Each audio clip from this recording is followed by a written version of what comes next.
Prosonic experience the finest UPVC windows and doors. 7799779088. రీసెంట్గా న్యూయార్క్లో ఒక ఇన్సిడెంట్ అయింది. ఏంటంటే భార్య ఎంఆర్ఐ స్కాన్ కోసం లోపల ఉండగా భర్త అనుకోకుండా లోపలికి వెళితే లేదా ఆమె పిలిస్తేనో మొత్తానికి లోపలికి వెళితే అతను మెడలో వేసుకున్నటువంటి 9 kgs వెయిట్ ఉన్న మెటల్ చైన్ వల్ల అతను ఎంఆర్ఐ స్కాన్ని టచ్ అయిపోయి దాంతో అతను అక్కడికక్కడే చనిపోయాడు. ఇలాంటి ఇన్సిడెంట్ 2001లో కూడా ఒక 6 ఏళ్ల పిల్లాడి విషయంలో జరిగింది. దానికంటే ముందో తర్వాతనో మన ఏలూరులో కూడా, ఆంధ్రప్రదేశ్లోని ఏలూరులో కూడా ఒక మహిళ అలాగే ఎంఆర్ఐ స్కాన్ లోపలికి వెళ్ళినప్పుడు చనిపోవటం, ఇవన్నీ వరుసగా జరిగినటువంటి ఇన్సిడెంట్స్ కాకపోయినప్పటికీ ఎంఆర్ఐ మెషిన్కి ఈ మెటల్కి ఏదో సంథింగ్ పడదు అని మాత్రం అర్థమవుతుంది. కానీ అందుకేనేమో ఎంఆర్ఐ స్కాన్కి ఎవరైనా లోపలికి వెళ్ళేటప్పుడు మెడలో ఏమైనా చైన్స్ ఉన్నాయా, చివరికి లేడీస్కి చెవులకి ఉన్నటువంటి ఈ హ్యాంగింగ్స్, పోగులు అన్నీ కూడా తీసేస్తారు, ఏది ఉందనివ్వరు అసలు. మరి అలాంటిది ఇవన్నీ తెలియక అతను వెళ్ళాడా లోపలికి? రెగ్యులర్గా స్కాన్స్కి అతను లోపలికి వెళ్తూనే ఉంటాడు వైఫ్తో పాటు అని చెప్తున్నారు. మరి అలా ఎలా జరిగిందనేది తెలియదు. ఇదే విషయం మీద మనం మరిన్ని వివరాలు అడిగి తెలుసుకుందాం. మనతో పాటు ప్రస్తుతం లైవ్ కాల్ అందుబాటులో ఉన్నారు. లండన్ గ్యాస్ట్రోఎంట్రాలజీ నుంచి గ్యాస్ట్రోఎంట్రాలజిస్ట్ డాక్టర్ చంద్రశేఖర్ పూలి గారు. ఒకసారి ఆయనతో మాట్లాడదాం. సార్, డాక్టర్ గారు నమస్తే. నమస్కారం. మీరు కూడా చూసుంటారు న్యూయార్క్ ఇన్సిడెంట్. ఎట్లా అసలు అంత లావు చైన్, 9 kgల చైన్ ఎలా వేసుకున్నాడు అనేది ఒకటైతే, ఆ చైన్ వేసుకుని లోపలికి అంటే మర్చిపోయి వెళ్ళిపోయాడా, లేకపోతే అక్కడ ఉన్నటువంటి టెక్నీషియన్ కూడా చైన్స్ నార్మల్గా అలో చేయరు కదా, అలా ఎలా అలో చేశాడు? అసలు అంత చైన్ తోటి లోపలికి వెళ్ళిన తర్వాత అతను ఎంఆర్ఐ స్కాన్ మిషన్ అతన్ని అట్రాక్ట్ చేసేసి అతను అక్కడికక్కడే చనిపోవటం ఏంటి అర్థం కాలేదు. డాక్టర్ గారు ఒకసారి చెప్పరా, ఎందుకు అలా అయింది? ఎంత జాగ్రత్తగా ఉండాలో కదా ఎంఆర్ఐ స్కాన్ల దగ్గర. చాలా మంచి పాయింట్ అండి. బిఫోర్ ఈ ఎంఆర్ఐ స్కాన్ గురించి వెళ్లే ముందు ఫస్ట్ ఒక అవగాహన, స్కాన్లు ఎన్ని రకాలుగా ఉంటాయి, ఏ స్కాన్ కి ఏది ఉండాలి ఏది ఉండకూడదు చూసుకుంటే, ఇప్పుడు మ్యాగ్నెటిక్ స్కాన్, ఇప్పుడు ఇది ఒక ఎంఆర్ఐ స్కాన్ ఉన్నప్పుడు మెటల్ గురించి చాలా మంది భయపడుతూ ఉంటారు. సో భయపడాలి. సో ఎందుకంటే వాళ్ళ సేఫ్టీ గురించి. సో దీంట్లో 3 రకాలుగా డివైడ్ చేద్దాం. కొంతమంది అల్ట్రాసౌండ్ స్కాన్ చేయించుకుంటారు, పర్వాలేదు, సౌండ్ వేవ్స్. దాంట్లో సిటీ స్కాన్ చేస్తారు, అయనైజింగ్ రేడియేషన్. కొంతమంది కిడ్నీస్ అవి ప్రాబ్లం ఉన్నప్పుడు కాంట్రాస్ట్ ఇవ్వకుండా ఉంటారు. సో సిటీలో ఏంటంటే ఓ ఎక్స్రే టైప్ లో హై కాన్సన్ట్రేటెడ్ ఎక్స్రేస్ ఇస్తూ ఉంటుంది. కొంతమంది చిన్నపిల్లలు అది చేయకూడదని చెప్పి, సో కొన్ని ఇన్ఫర్మేషన్ తెలుసుకోవడం. ఫర్ ఎగ్జాంపుల్ నా దగ్గర స్టోన్స్ గాల్ బ్లాడర్ లో కానీ బైల్ డక్ట్ లో కానీ ఉన్నప్పుడు ఎంఆర్ఐ స్కాన్ చేస్తూ ఉంటాం. సో ఎంఆర్ఐ స్కాన్ ఏంటంటే దానికి సంబంధించిన ఇన్ఫర్మేషన్ కొన్నిటికి ఉపయోగపడుతూ ఉంటుంది. ఇలా చేసినప్పుడు ఏమవుతుంది అని అంటే, సో స్పెసిఫికల్ ఈ ఇన్సిడెంట్ దగ్గరికి వస్తాను. ఎందుకంటే ఎందుకు డాక్టర్లు డిఫరెంట్ స్కాన్స్ యూజ్ చేస్తారు, ఎలాగా, ఏమిటి. సో చూస్తే ఎంఆర్ఐ స్కాన్ స్పెసిఫిక్ గా మెటల్ ఏవి వేసుకోకూడదు అంటారు, స్పెసిఫికల్ గా ఐరన్. సో చాలా మంది ఏంటంటే ఇప్పుడు రీసెంట్ గా వచ్చిన ప్రతి ఒక్క మెటల్ బాడీ లోపల ఏదైతే పెడతామో, కాక్లియర్ ఇంప్లాంట్స్ అంటారు, పిల్లలకి చెవుకి అవి కానీ, తర్వాత పేస్ మేకర్లు కొన్ని ఉంటాయి, అవి పెడతాము. తర్వాత మీ ఇన్సిడెంట్ ఇందాక ఏదో చెప్తున్నారు, మీరు వస్తూ ఉండగా యాక్సిడెంట్ అయిందని, బోన్స్ కి పెట్టాల్సిన ఈ ఎంఆర్ఐ ప్లేట్లు కానీ, ఇవన్నీ ఎంఆర్ఐ కంపాటబుల్ ఉంటేనే ఎఫ్డిఏ అప్రూవల్ ఇస్తుంది. ఇప్పుడు రీసెంట్ గా వచ్చిన పేస్ మేకర్లు కానీ అవి పాత అయితే కనుక డబుల్ చెక్ చేసుకోవాలి. సో కంపాటబుల్ లా కాదా, ఎందుకంటే ఇది ఎంఆర్ఐ అనేది స్ట్రాంగ్ మ్యాగ్నెట్. అదేమవుతుందంటే గిర తిరుగుతూ ఉంటుంది. తిరిగినప్పుడు మన చిన్నప్పుడు తెలుసు, ఒక మ్యాగ్నెట్ టు మ్యాగ్నెట్ అతుక్కోవడమే కాకుండా మ్యాగ్నెటిక్ ఐరన్ పెట్టిన అతుక్కుంటుంది. సో ఈ పర్టికులర్ ఇన్సిడెంట్ 9 kgలు ఎలా మెడలో వేసుకుని వెళ్తున్నాడు, ఒక గొలుసులాగా. అదే 9 kg బంగారం కూడా కాదు, అది 9 kg బంగారం బతుకుండేవాడు. సో 9 kgల ఐరన్ మెడలో వేసుకుని దానికి తాళం కప్ప కూడా ఉందని రాశారు. సో తాళం కప్ప వేసుకున్న ఇది వేసుకున్నాడంటే దీంట్లో నాకేం తెలుస్తుంది అని అంటే, ఇప్పుడే నేను అసలు ఊహించుకోలేకపోతున్నాను 9 kgలు ఎలా వేసుకున్నాడు అని చెప్తే. దాంట్లో ఏంటంటే పెద్ద ఈ నెక్ ఎక్సర్సైజ్ చేయడం కోసం, సపోర్ట్ చేయడం కోసం వాళ్ళు చూస్తున్నాను ఈ మధ్య. నేను ఎప్పుడు అంతకుముందు జిమ్ లో అంత పెద్ద చేసుకోవడము తర్వాత రిస్క్ అనుకున్నాను. కానీ చూస్తే ఏమవుతుందంటే, ఒక చైన్ వచ్చి దానికి తాళం కప్ప కూడా ఉందంటే, ఆ 2 యొక్క ఎండ్స్ ఒక చాట రావడం కోసం దానికి తాళం కప్ప వేసి ఉంటాడు. సో దీంట్లో first of all point number 1, అతను జరగట్లేదు scan. Number 2, already MRI scan లో వాళ్ళ వైఫ్ ఉన్నప్పుడు టెక్నీషియన్స్ ఆపాలి. So that's failure of whatever that happen. అంత క్లారిటీగా ఇవ్వలేదు న్యూస్ లో. Number 3, already magnet switch on ఉన్నది, మ్యాగ్నెట్ ఉన్నది. అతను వెళ్ళినప్పుడు ఏమై ఉంటుంది అంటే, మ్యాగ్నెట్ వార్మ్ అవడానికి తిరుగుతూ ఉంటుంది. అది ఎక్స్ యాక్సిస్, వై యాక్సిస్ తిరుగుతూ ఉంటాయి. ఎంఆర్ఐ స్కాన్ ఎలా పనిచేస్తుందంటే ఆ మ్యాగ్నెట్ గిరా గిరా గిరా గిరా గిరా తిరుగుతున్నప్పుడు మన సెల్స్ ని కొన్ని ఇరిటేట్ చేసి దాని యొక్క ఇన్ఫర్మేషన్ ని ఒక కాయిల్స్ కి యాంటీనాకి రేడియో ఫ్రీక్వెన్సీ ఇది రిలీజ్ చేస్తాయి అనమాట. రిలీజ్ చేసినప్పుడు దాని నుంచి ఇన్ఫర్మేషన్ కంప్యూటర్కి ఇచ్చి ప్రాసెసింగ్ చేసుకుని ఆ యొక్క డెఫినేషన్ ఇస్తూ ఉంటుంది ఎంఆర్ఐ. సో ఈ ప్రాసెస్ లో అది ఆల్రెడీ ఇది మ్యాగ్నెట్ యాక్టివేట్ అయ్యి ఉంది కాబట్టి ఇతను ఏమై ఉంటుంది అంటే తను చనిపోవడానికి కారణం ఏమై ఉంటుందంటే, సో అతను మెడ చుట్టూతా ఒక ఫర్ ఎగ్జాంపుల్ ఇదే అనుకున్నాము, ఇది చైన్ అనుకున్నాము. సో ఇతని చైన్ ఇలా ఉంది, just showing you. So chain మెడలో ఉంది. సో దీనికి వేసుకుని ఉన్నాడు. సరే ఒక్కసారిగా లాగంగానే ఏమై ఉంటది, సో ఆ మ్యాగ్నెట్ తిరుగుతూ ఉంది కదా. సో ఒక రకంగా అది జరిగింది. సో ఈ గాట్ స్ట్రాంగ్యులేట్, చుట్టేసినట్టు. ఎగ్జాక్ట్లీ. సో స్ట్రాంగ్యులేట్ చేసేసింది. ఇక్కడ చూసారా ముడిపడిపోయింది, చూసారా? చాలా తిరిగితే ఏమవుతుంది? So it just caught the strangulation there. So this is why ఆ మ్యాగ్నెట్ లాగడము హెడ్ ఇంజరీ కాదు అక్కడ. సో బేసికలీ దానికి అతుక్కుపోయి ఆ మ్యాగ్నెట్ ఇంకా తిరుగుతూనే ఉంది. సో అతనికి గురేసినట్టు ఐరన్ చైన్ తోటి గురి ఎలా వేస్తారో అలా వేసి ఉంటుంది మోస్ట్లీ. ఆ న్యూస్ చదువుతుంటే ఆ పోలీస్ ప్రైమరీ ఇన్వెస్టిగేషన్ దాంట్లో చూస్తే చెప్తుంది, ఆ వైఫ్ కూడా క్లారిటీగా చెప్తుంది. ఒకసారి నాకు కాలుకి మోకాలకి ఎంఆర్ఐ చేయించుకుంటా వెళ్ళినప్పుడు పిలిచింది, ఆమె పిలిచింది అని చెప్తుంది. మరి so from what it is at least she's been honest. So రెండో పాయింట్ ఏంటంటే ఇతను మెడలో జిమ్ లో చేసిన, ఐ థింక్ నేను జిమ్ చేస్తున్నాడేమో అనుకుంటున్నాను, జిమ్ లో చేస్తున్న అంత పెద్ద ఐరన్ 9 కేజీలు అంటే అది వేసుకుని ఈ స్కాన్ లో దూరడం అంటే ఆ నమ్మశక్యం లేని విషయం. ఎందుకంటే మన విధి అంటాను చూసారా, ఫైనల్ డెస్టినేషన్ మూవీస్ చూస్తుంటే హారబుల్ గా ఉంటాయి చూసారా, ఇది ఒక ఈవెంట్ లా కనిపిస్తుంది నాకు. ఏంటంటే ఆ విధి అతనికి అలా వేయాల్సింది ఎప్పుడో ఎక్కడో రాసి పెట్టి ఉంటదేమో నాకు తెలిసి.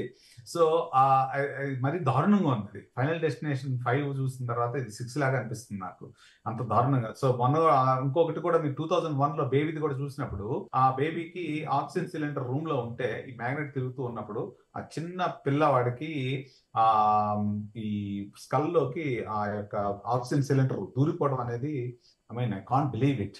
సో ఇంకో అది కూడా ఎంఆర్ఐ స్కాన్ జరిగే టైంలోనే కదా, ఎంఆర్ఐ స్కాన్ జరిగే టైంలోనే. సో బేబీ నాకు తెలిసి వెనకాల ఎక్కడో పెట్టుంటారు, సో ఎవరో చూసుంటారు. అంత రెగ్యులేషన్స్ లేవేమో అప్పుడు నాకు తెలీదు. సో దాంట్లో 2001 ఇన్సిడెంట్ లో జరిగింది అది. దాంట్లో ఈ తలకాయ చిన్న బేబీ ఉంటే అది వెనకాల నుంచి వచ్చేసి ఆ బేబీ స్కల్లోకి ఇలా దూరేసిందంట. సో దాన్ని ఫ్రాక్చర్ అయిపోయి స్కల్ అక్కడ చనిపోయాడు బేబీ. సో ఇప్పుడు మూడో ఈవెంట్ ఇటీవల జరిగింది, ఫ్యూ మంత్స్ బ్యాక్ ఏలూరులో ఒకటి. దాంట్లో నాకు నమ్మశక్యంగా లేనిది ఏంటంటే, నేను ఇన్ఫర్మేషన్ వర్బల్ గా అయినదో మా ఫ్రెండ్ నుంచి రేడియాలజిస్ట్ దగ్గర నుంచి ఏంటంటే స్ట్రెచ్చర్ తో జరిగిన విషయం చెప్పారు, కానీ దాంట్లో రాసిందేమన్నా పేస్ మేకర్ అని రాశారు న్యూస్ లో. సో పేస్ మేకర్స్ జనరల్ గా 2005 నుంచి తయారు చేసినవి అన్ని ఎంఆర్ఐ కంపాటబుల్ చెప్పాలంటే. So MRI compatible. So whether the news was appropriate or not, I really don't know. So మా ఫ్రెండ్ చెప్పడం ఏంటంటే స్ట్రెచ్చర్ తోటి పేషెంట్ లోపల తీసుకెళ్తే ఇలా లాగేసింది మ్యాగ్నెట్. సో మెటల్ స్ట్రక్చర్ ఎందుకు తీసుకెళ్లారు అనేది పాయింట్ అక్కడ. సో అంటే ఎన్ని మల్టిపుల్ ఈవెంట్స్. ఎందుకంటే ఇప్పుడు FDA ప్రకారం ఏదన్నా ఇంప్లాంట్ మనిషి లోపల పెట్టగలిగితే, ఇప్పుడు ఆఖరికి పళ్ళ లోపల పెట్టిన ఏదైనా మెటల్ ఇవన్నా కానీ there all should be MRI compatible. ఎందుకు అంటే ఒకప్పుడు ఎంఆర్ఐ రానప్పుడు 2001లో అంత ర్యాంపెంట్ గా ఉంటాయి కదా, సిటీ స్కాన్లు వరకే ఉంటాయి. సో ఎంఆర్ఐ రేర్ గా చేసేవాళ్ళు. సో దానికి కూడా ఈ మెటల్ ఉందనుకుంటే మేము we never use to refer for the scan, CT scan లోనే క్లినికల్ జడ్జ్మెంట్ మీద చేసేవాళ్ళం. సో ఎప్పుడైతే 2010-11 నుంచి it has become very stringent. A metal బాడీలో పెట్టాలన్నా కానీ అది ఎంఆర్ఐ కంపాటబుల్ అయి ఉంటేనే దాన్ని ఎలా చేస్తారు. మా పేషెంట్స్కి ఏం చేస్తాం అని అంటే, ఫర్ ఎగ్జాంపుల్ చాలా మంది నన్ను అడుగుతూ ఉంటారు. సో క్యాన్సర్స్ తీస్తాం అన్నమాట పెద్ద పేగులో నుంచి. తీసినప్పుడు క్లిప్స్ వేస్తాం లోపల, సో బ్లీడింగ్ అవ్వకుండా ఉంటాయని క్లిప్స్ వేస్తాం. అవి ఇంతే ఉంటాయి. ఇది మన స్టేప్లర్ వేసే ఉంటాయి అన్నమాట. అవి కూడా MRI compatible. So actually clips మీద ఎంఆర్ఐ కంపాటబుల్ అని రాసి ఉంటుంది అన్నమాట. ఆబ్లిగేషన్ ఎంఆర్ఐ కంపాటబుల్ అని ఉంటుంది. So any medical device. కానీ మేము ఏం చేయాలి, by law we have to provide, దాని మీద కంపల్సరీ వాళ్ళు రాయాలి ఎంఆర్ఐ కంపాటబుల్ కాదని. సో దాని రిపోర్ట్ మీద కూడా అది ఏదైతే ఏ సీక్వెన్స్ నుంచి వచ్చిందో ఎక్కడ వచ్చిందో చెప్తే, ఒకవేళ డౌట్ ఉంటే ఆ పర్టికులర్ మ్యానుఫ్యాక్చరింగ్ వాళ్ళు ఫోన్ చేసి కనుక్కుంటారు అనమాట. Okay. By chance if anything happens. So ఆ క్లిప్స్ కూడా 2 వారాల్లో పడిపోతాయి. సో వాళ్ళకి ఏదైనా స్కాన్కి వెళ్ళాలంటే by medical legally we have to tell them even that is compatible, just show this one. If you are unsure they will call the కంపెనీకి phone చేసి ఈ క్లిప్స్ ఎంఆర్ఐ కంపాటబుల్లా కాదా చూసుకుంటారు అన్నమాట. ఎందుకంటే అది లోపల నుంచి కూడా ఇలా చీరేస్తుంది అనుకోండి, బ్లీడింగ్ అవుతుంది కదా. So which is not a problem, but I'm just telling you. So ఈ రకంగా చూసుకుంటే స్కాన్స్, అల్ట్రాసౌండ్, సిటీ, ఎంఆర్ఐ అది ఉండగా ఇది ఎందుకు చేస్తారు డాక్టర్ గారు అని చెప్పి కన్ఫ్యూజన్ లో ఉంటారు. కొంతమంది ఏమనుకుంటారంటే అది డబ్బులు ఎక్కువ కాబట్టి ఇది ఎక్కువ చేస్తున్నారు అనుకుంటారు. అది కాదు. చాలా మంది దగ్గరికి వచ్చిన వాళ్ళు ఏమంటారంటే, సార్ నాకు అన్ని తెలియాలంటే ఎంఆర్ఐ స్కాన్ చేయండి సార్. దేనికి ఏది తెలియాలి? కొంతమంది ఇప్పుడు అలా కూడా మొదలు పెట్టి నాకు అన్ని టెస్టులు చేయండి, ఆ టెస్ట్ చేయండి, డాక్టర్స్ కే సజెస్ట్ చేసేటువంటి పరిస్థితి. ఇప్పుడు మనం విజయవాడ వెళ్ళాలంటే విజయవాడ వెళ్ళాలి, కానీ అమెరికా వెళ్ళి ఫ్లైట్ ఎక్కి విజయవాడ ఎందుకు వెళ్ళదంటే it doesn't make a sense. So కొన్నిటికి కొన్ని ఇన్ఫర్మేషన్ కి కొన్ని టెస్టులు పనిచేస్తాయి. చాలా మంది వచ్చి ఎంఆర్ఐ చేయండి, ఎంఆర్ఐ చేస్తే అన్ని తెలుస్తాయి నాకే చెప్తూ ఉంటారు. ఆ పర్టికులర్ దానికి అది పనిచేయదు, చెప్తే వినరు. సో పాయింట్ ఏంటంటే, సో కొన్నిసార్లు రిస్క్ ఉంటుంది. ఫర్ ఎగ్జాంపుల్ నాకు ఒక పేషెంట్, కిడ్నీ ఫెయిల్యూర్ పేషెంట్ ఉన్నాడు. అతని సిటీ కాంట్రాస్ట్ పనిచేయదు. సిటీ కాంట్రాస్ట్ పని చేయకపోతే ఎందుకంటే కిడ్నీస్ ఇంకా ఫెయిల్ అవుతాయి. సో ఇది చేయకూడదు. సో అల్ట్రాసౌండ్ చేయించుకోండి అంటే, సార్ అదైతే ఇంకా తెలుస్తుంది కదా అంటారు. తెలుస్తుంది కానీ కిడ్నీలు పోయే రిస్క్ ఉంటుంది కదా. సో నేను ఇదంతా ఎందుకు చెప్తున్నాను అంటే, just follow the doctors guide lines. మీకు ఏది అప్రోప్రియేట్ గా ఉందో డాక్టర్ గారు చెప్తారు, రిస్క్ బెనిఫిట్ చెప్తారు. దాన్ని బట్టి you have to go for it, నా ఉద్దేశం ప్రకారం. ఇప్పుడు నాకు ఈ కేసులో అర్థం కానిది ఏంటంటే అండి, వాళ్ళు వేసుకున్నటువంటి మెటల్ ఏదైతే ఉందో అది ఇక్కడున్న మ్యాగ్నెట్ కి టచ్ అవటం వల్ల అక్కడ అంటే వాళ్ళు చనిపోయే అంత పరిస్థితి వచ్చిందా? రెండింటికి ఎగైనెస్టా మెటల్? అతను ఫస్ట్ ఆఫ్ ఆల్ అంత పెద్ద గొలుసు ఎందుకు వేసుకుని వెళ్ళాడు? ఒక జిమ్ లో చేసే వ్యక్తి అయితే హాస్పిటల్కి ఎందుకు వచ్చాడు? అసలు హాస్పిటల్ సెక్యూరిటీ లోపలికి ఎలా చేశారు? ఎలా చేస్తే ఈ రేడియాలజీ డిపార్ట్మెంట్ లోకి వితౌట్ ది టెక్నీషియన్ కన్సెంట్ లోపలికి ఎలా దూరాడు? సో ఇవన్నీ నాకు అంటే it is genuine news from what I could hear. So జరిగిందైతే నిజం, ఈ కేసు నిజం, కాకపోతే ఎలా అనేది అర్థం కాని పాయింట్. అసలు అదన్నీ చూస్తుంటే నాకు ఫైనల్ డెస్టినేషన్ లా కనిపిస్తుంది. సో జనరల్ గా ఏమవుతుందంటే, ఆ మ్యాగ్నెట్స్ ఆ యొక్క ఫ్రీక్వెన్సీ రావడానికి కంటిన్యూస్ గా తిరుగుతూ ఉంటాయి. చెప్పారు కదా. ఎందుకు అంటే, so magnetic MRI scan CT scan తో కంపేర్ చేస్తే చిన్నగా దగ్గరగా ఉంటుంది. క్లాస్ట్రోఫోబియా చాలా మంది లోపలికి వెళ్ళి అమ్మో లోపల చచ్చిపోతానే మన ఫీలింగ్ వస్తుంది. దాంట్లో ఏంటంటే మ్యాగ్నెట్స్ అన్ని ఒక సెట్ ఫార్మ్స్ లో క్రియేట్ చేస్తుంటాయి. So X axis, Y axis లో అవి గిరగిర తిరిగితే గానీ ఆ యొక్క ఫ్రీక్వెన్సీ, రేడియో ఫ్రీక్వెన్సీ క్రియేట్ చేసుకోవడానికి, ఇప్పుడు మనం బుల్లెట్ ట్రైన్స్ అంటాం కదా, బుల్లెట్ ట్రైన్స్ లో కూడా ప్రాసెస్ అలాగే తిరుగుతూ ఉంటుంది. సో అంటే మెటల్ పడదా ఏంటి దానికి? మెటల్ ఆబ్వియస్లీ అట్రాక్ట్ చేస్తుంది కదండి. అవును, అట్రాక్ట్ చేసినప్పుడు దాంట్లోకి అంత బరువు ఉన్న మెటల్, ఆబ్వియస్లీ చిన్న మెటల్ ఏదైనా ఉందనుకోండి, వాడి మనిషిని లాగలేదు వెయిట్. ఇప్పుడు 9 kgs మెటల్ ఉంది. సో ఆ మ్యాగ్నెట్ ఉంది, రూమ్ లోకి ఎంటర్ అవగా అప్పుడు తిరుగుతూ ఉంది కదా, వాడిని లాగేసి ఇట్లా మెడ తిప్పినట్టు తిప్పేసి. అది మరి ఈ అబ్బాయి విషయంలో ఆ అబ్బాయికి కూడా అలాగే కదా. యా. సో ఫర్ ఎగ్జాంపుల్ ఇప్పుడు ఇది this is from Germany. So I just show you. Hemoclips అంటే ఇలా ఉంటాయండి. సో హీమోక్లిప్స్ దీని మీద కంపల్సరీ ఇక్కడ చూసారనుకోండి ఎంఆర్ఐ. Okay okay.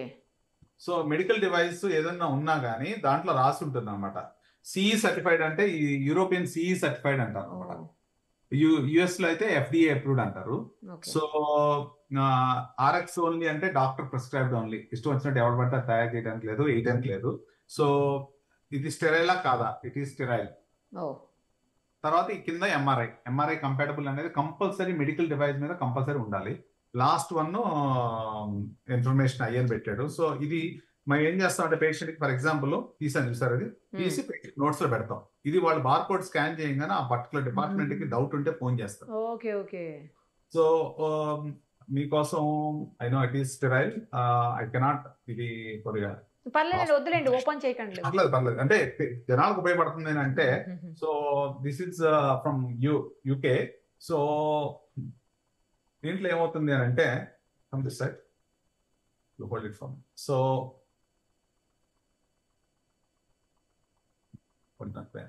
దీంట్లో ఈ క్లిప్ ఉంది చూసారా. సో మీకు చూపించడం కోసం బ్లాక్ కనిపిస్తుంది. యా. సో ఇది క్లిప్ మేము ఓపెన్ చేసి క్లోజ్ చేసేటప్పుడు closing open close. Yeah. So అలా లోపలికి ఈ ఈ క్లోజర్ ఉన్నది. Oh so just use it inside. అప్పుడు ఏం చేస్తుందంటే ఆ టిష్యూని మన పిన్ లాగా హోల్డ్ చేస్తున్నాం. ఓహో సో ఆ క్లిప్స్ లోపల మేము క్యాన్సర్ తీసివేసి బ్లీడింగ్ అవ్వకుండా హోల్డ్ చేసే క్లిప్స్ కూడా అన్ని చూసారు దాంట్లో ఎలా ఉన్నాయో. It is CE certified. I mean that means the government approved it. The government is taking the responsibility, number one. Number two, is it MRI compatible? Is it sterile or not? And information leaflets ఉన్నాయా లేవా చూపించాను కదా మీకు. మీకు doubt ఉంటే you always call the respective one. So going back to our case, so అప్పుడు ఒకసారి అబ్బాయి విషయానికి వెళ్దామండి. ఎందుకంటే ఆ పిల్లోడి విషయంలో కూడా ఆక్సిజన్ సిలిండర్ వచ్చి ఆ పిల్లాడి తలక తాకి లోపలికి వెళ్ళిపోవటం, అబ్బాయి చనిపోవటం అనేది జరిగింది, మనకు తెలుసు అది. అంటే అక్కడ కూడా మెటల్ ఏముంది అంటే ఇది మెటల్ కిందే తీసుకోవాలేమో కదా ఆక్సిజన్ సిలిండర్. ఇది వచ్చి ఆక్సిజన్ సిలిండర్ హెవీగా ఉంటుంది తెలుసు కదా. అవును, ఇంత ఈ మాత్రం హైట్ ఉంటుంది. నాకు తెలిసి B టైప్ అంటాము, అది ఎంత హైట్ ఉంటుంది నాకు తెలిసి. సో అది ఏంటంటే ఎమర్జెన్సీగా తీసుకెళ్తారు ఏదైనా పేషెంట్ కి. నాకు తెలిసి 2001 లో జరిగింది. ఇప్పుడైతే 2001 అది కూడా అక్కడే, అది కూడా న్యూయార్క్ లో జరిగింది. So that's fine. సో 2001 లో జరిగింది. ఎందుకు ఆ టైంలో అన్ని అంటే we learn from our mistakes. So ఆ టైంలో ఆ technician might not be aware about it. ఇప్పుడు మాత్రం పెట్టనీరు. It is a criminal offence నా పాయింట్. ఓకే అంతే కదండి. ఇప్పుడు క్రిమినల్ అఫెన్స్. ఇప్పుడు పేషెంట్ వేసుకునే తీయమని చెప్తున్నాం. పేషెంట్ లాలు పెడితే ఎట్లా ఉంటుంది? So there should be good training to suggest that they should not be doing this type of things. First point. Number కానీ 2, మరి ఇది మీరు క్రైమ్ అన్నారు, అక్కడే జరిగింది. మళ్ళీ ఇంత పెద్ద మెటల్ చైన్ వేసుకొని లోపలికి వెళ్ళాడు, చనిపోయాడు అతను. అది అంటే మనకు పూర్తిగా ఫ్యాక్ట్స్ తెలియదు కదండి అతను ఎందుకు చేశాడు ఆ పని. So what ever it is, అది వేసుకుని వెళ్ళింది అయితే వాస్తవం. లోపలికి వెళ్ళిన తర్వాత అతను MRI స్కాన్ దగ్గరనే చనిపోయాడు అనేది కూడా కరెక్ట్ కదా న్యూస్ అయితే. అంతే జరగడం కరెక్టే. అతను వీళ్ళు ఆ ప్రాసెస్ లో పెట్టినప్పుడు ఎంత దూరం ఉన్నారో చెప్పకుండా పక్క నుంచి దూరం అయి వెళ్ళిపోవడం. ఉండొచ్చులేండి. అది కూడా అక్కడ టెక్నీషియన్ ఉన్నాడో లేదో ఆ టైంలో. ఇంకా నాకు తెలిసి MRI వాళ్ళు వేరే రూమ్ లో ఉంటారు కదా, ఇటు నుంచి తోసుకుని వెళ్ళిపోయారు. MRI అసలు ఇంకా అప్పటికి స్కాన్ కూడా స్టార్ట్ అయి ఉండకపోవచ్చేమో అండి. అది స్కాన్ అయిపోయింది అనుకుంటున్నాను. The way was phrases in English. So ఆమెకి హెల్ప్ చేయడానికి మూవ్ చేయడానికి అసిస్ట్ చేసి ఆమె బయటికి తీయడానికి వెళ్తానని రాశాడు. సో అయిపోయినా కానీ it still goes on because the low డెన్సిటీలో తిరుగుతూ ఫర్ నెక్స్ట్ పేషెంట్ మళ్ళీ యాక్టివేట్ చేయాలి అని అంటే ఇట్ టేక్స్ ప్రాసెస్. సో దీంట్లో ఇంకొక పాయింట్, పేషెంట్ ని ట్రాన్స్ఫర్ చేసేటప్పుడు ఎలాంటి ట్రాన్స్పోర్ట్ మీడియా అంటే వీల్ చైర్ అవి కూడా మెటల్ ఉంటాయి, కానీ పర్టికులర్ పేషెంట్ కి ఎలా ఉండాలి, తర్వాత స్ట్రెచ్చర్ లో వెళ్ళే పేషెంట్స్ కి మెటల్ ఉండకుండా ఉండాలి. సో చాలా చాలా ఇంపార్టెంట్. ఇది ఒక ఇన్ఫర్మేషన్ చెప్తున్నాను, ఎందుకంటే చాలా మంది ఎమోషన్ ఫీల్ అవుతారు. మా అమ్మ నడవలేదు, వీళ్ళు ఎట్లా తీసుకెళ్లారు, అట్లా తీసుకెళ్లారు, కంఫర్టబుల్ గా లేని చైర్ లో పెట్టారు, ఇవన్నీ ఉంటాయి కదా. So that's what I'm trying to say, it's about education. So మా అమ్మకి స్టీల్ చైర్, హెవీ చైర్ ఉండాలి, మెటల్ చైర్ ఉండాలి. ఎస్, అందరూ అమ్మకి ఇష్టమే, కాదంటలేదు నేను. కానీ when it comes to compliance ఉన్నప్పుడు కొద్దిగా సహకరించండి. ఎందుకు దీని గురించి చెప్తున్నాను అని అంటే, చాలా మంది పేషెంట్స్ వాళ్ళకి తెలిసిన దృష్టితో, మొన్న కూడా ఒక పేషెంట్ 20 మంది వచ్చారు. మా గవర్నమెంట్ హాస్పిటల్ అందరినీ అలౌ చేస్తారంటారు. అలా కాదు, ఐసీయూలో ఉన్న పేషెంట్ 20 మందికి ఎలా అలౌ చేస్తారు ఐసీయూలోకి? సో యూ డోంట్ అంటే when you are somewhere you have to comply. ఇప్పుడు నేను మీ ఇంటికి వచ్చా, మీరు మా ఇంటికి వచ్చినా, you have your home rules. So చెప్పులు బయట పెట్టాలి, సంథింగ్ కాళ్ళు కడుక్కుని రావాలి. Yes, when you're been invited as a guest, you follow those rules. అది రెస్పెక్ట్ చేయడం మన పద్ధతి. అలాగే అయినా అలా కూడా కాదండి, ఇది ప్రాణాలకు సంబంధించిన విషయం కదా. ఎలా పడితే అలా వెళ్ళిపోతే రూల్స్ ఫాలో చేయకుండా అలా ఆలోచించరు. ఫోన్లు చేయిస్తారు అన్నమాట, మాకు తెలిసిన ఫ్రెండ్ ఉన్నాడు, మినిస్టర్ ఉన్నాడు, అది ఇది అనుకుంటే. సో బట్ వాళ్ళకి ఏం తెలుసు చెప్పండి, పాయింట్ ఆఫ్ వ్యూలో వై దే ఆర్ డూయింగ్. పాపం ఇక్కడ ఉన్న స్టాఫ్ ఏమన్నా, సార్ మా మీద ప్రెషర్ పెడుతున్నారు, వాళ్ళు వస్తున్నారు, 10 మంది వస్తున్నారు, ఇట్లా చెప్తూ ఉంటారు. సో నేను ఏంటంటే జస్ట్ పబ్లిక్ అవేర్నెస్ కోసం చెప్తున్నాను నేను. ఎందుకు అని అంటే, ఇప్పుడు విదేశాల్లో హెల్మెట్ పెట్టుకోకుండా బైక్ నడపడం ఇట్స్ రియలీ రాంగ్. ఎందుకంటే మన సేఫ్టీ కోసం వాళ్ళు పెట్టారు. సో కానీ కొన్ని ప్లేస్ లో రీసెంట్ గా తీసేయడం కూడా జరిగింది. హెల్మెట్ అయితే జుట్టు సరిగ్గా ఉండట్లేదని చెప్పి I think they have remove that obligation now. So ఒక దేశంలో ఒకలాగా ఉంది రూల్, ఇంకో దేశం ఒకలాగా ఉంది. బట్ సేఫ్టీ మాత్రం అన్ని చోట్ల ఒకేలాగా ఉంది. ఇప్పుడు మా విదేశాల్లో సీట్ బెల్ట్ పెట్టుకోకుండా కారు ఇంజిన్ స్టార్ట్ కూడా చేయకూడదు. And I still follow that in India. The reason is it's for us. చాలా మంది ఏం చేస్తే వెనక నుంచి పెట్టుకుంటారు సీట్ బెల్ట్. ఓకే, సో ఎందుకంటే సౌండ్ రాకుండా. ఇంకా కొత్తగా చూస్తాను, సీట్ బెల్ట్ లో పెట్టే రెప్లికా ఒకటి ఉంది, అది పెడుతున్నారు. ఇటు కూడా అది కూడా పెడతారు. నేను అడిగితే వాళ్ళు ఏమంటారంటే షర్టు కొత్తగా ఇస్త్రీ చేశాను సార్, పాడైపోతారు. అదే మీ సేఫ్టీ కోసం కదా అవన్నీ తయారు చేసింది. So what it means is not breaking the obligations of the requirement. నా పాయింట్ అది నేను చెప్తుంది. So please try to cooperate. ఎక్కడ ఏది ఉండాలో అదే చేయండి. సో జస్ట్ బికాస్ ఒకవేళ అడిగితే మర్యాదగా అడగండి వాళ్ళని, ఏంటి సార్ ఎందుకని ఎలా అంటే, ఓకే దీనివల్ల ఎలా చెప్తారు కదా మ్యాటర్ ఏంటి. సో వాళ్ళు ఏం చెప్తారంటే, నాకు తెలుసులే, లాస్ట్ టైం నేను అక్కడ చేయించుకున్నా, అక్కడ ఏం తెలియదు నాకు తెలియదు, అది చేసిన సీటీఓ తెలియదు, ఎంఆర్ఐ తెలియదు, రెండు ఒకలాగా ఉంటాయి. So the best thing is in విదేశాల్లో ఏం చేస్తే, I can't comment about something that happen out side. అంటే నువ్వు చూడని దాన్ని నువ్వు కామెంట్ చేయలేవు. అక్కడ చేశారో లేదో నేను ఆర్గ్యూ చేయడానికి కాదు ఉన్నది. అక్కడ ఏం జరిగిందో తెలియదు. తర్వాత ఏదైనా తప్పు జరిగితే మీరే కదా అంటారు. ఫర్ ఎగ్జాంపుల్ నాకు చిన్న సినారియో చెప్తాను. ఒక చిన్న పిల్లాడు బటన్ బ్యాటరీ ఇంత లావుది మింగేసి వచ్చాడు. వాళ్ళ ఫ్యామిలీలో ఉన్నవాళ్ళు ఆ battery alkaline battery dangerous. So వాడేం చేశాడు, దాన్ని కరిగించడానికి అరటిపండు పెట్టేసాడు. అరటిపండు పెడితే మనం తీయడానికి ఏమవుతుంది, ఆ ఫుడ్ యాస్పిరేట్ చేస్తాడు బాబు. So we have to wait for some time for that, ఎందుకంటే ఎనస్థిసిస్ తీసుకుంటుంది, ఎందుకంటే యాస్పిరేషన్. సో ఇంతలో వాళ్ళ తాత ఏదో సుప్రభాత సేవ తిరుపతిలో బుక్ చేసుకున్నాడు. సరే ఇది జరిగిన విషయం ఆయనకి చెప్తే గుంటూరులో దిగేసి మళ్ళీ వెనక్కి తిరిగి వచ్చాడంట. So by this time I have safely remove this one అంటాడు. సార్ ఒక గంట ముందు చేస్తుంటే నేను తిరుపతి వెళ్ళిపోయాను కదా అంటాడు.